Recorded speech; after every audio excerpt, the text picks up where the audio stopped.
Dina zaman digital, siswa condong ngarasa hese dina maham pesen secara lisan atau maham informasi nu dibacakan atau diregepkeun khususna dina materi dongeng. Problematika kaparigelan ngaregepkeun, salah sahijina guru anu can mahir ngagunakeun teknologi, oge proses diajar anu masih konvensional. Laju ning lakotina ieu pasoalan, guru tiasa ngagunakeun teknologi digital salaku alat pikeun ngungkulanana.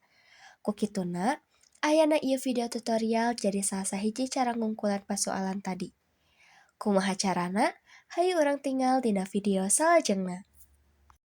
Pasti hoyongnya ngadamel video sapertos tadi.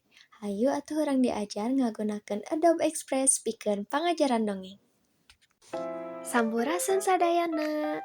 Dinten ieu, hayu urang diajar kumaha cara ngadamel video dongeng sapertos tadi.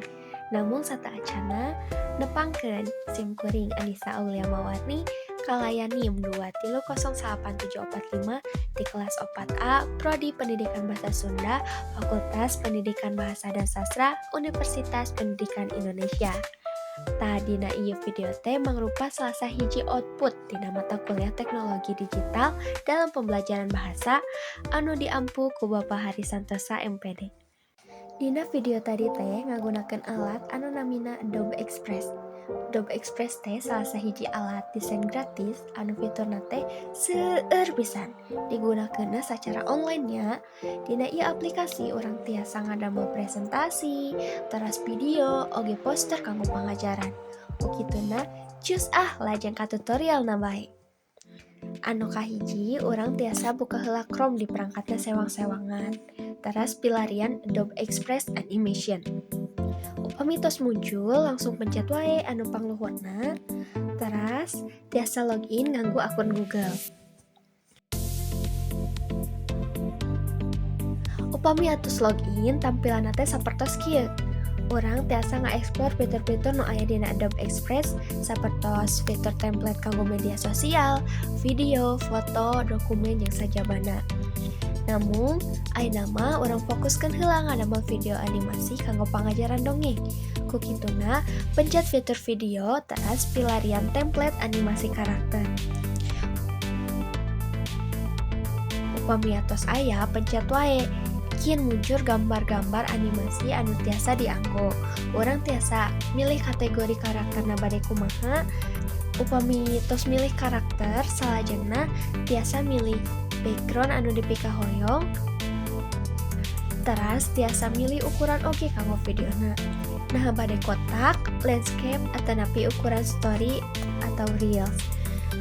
Eta tiasa disaluyukeun sareng kabutuhan. Upami tos milih ukuran anu bade dianggo, urang tiasa ngatur ukuran karakter nah bade ageng atau nepi alit. Teras tempatna oge tiasa diatur-atur saluyu sareng kabutuhan. Upami tos pas ukuran karakter, background yang sajabana, tiasa dilajeng wae pencet rekam kanggo ngalekam teks dongeng anu tos dipilih.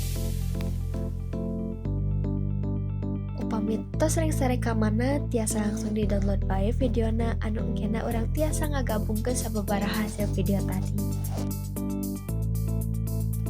Tah, mung sakitu tutorial nama gampil kan? Cus geura praktekeun. Hatur nuhun anu parantos ngaragepkeun ieu video. Mugia tiasa montosan kanggo pangajaran. Hurip Sunda. Barudak ayeuna mah urang regepkeun carita sakadang kuya jeung sakadang monyet melak jauh. Kieu caritana. Zaman baheula, sakadang monyet sosobatan jeung sakadang kuya.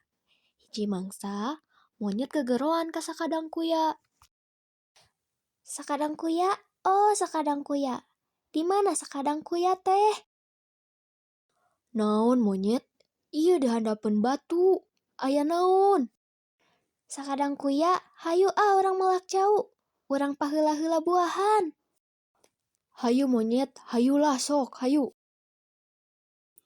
Tidinya, bring sakadang monyet jeung sakadang kuya ka tegal.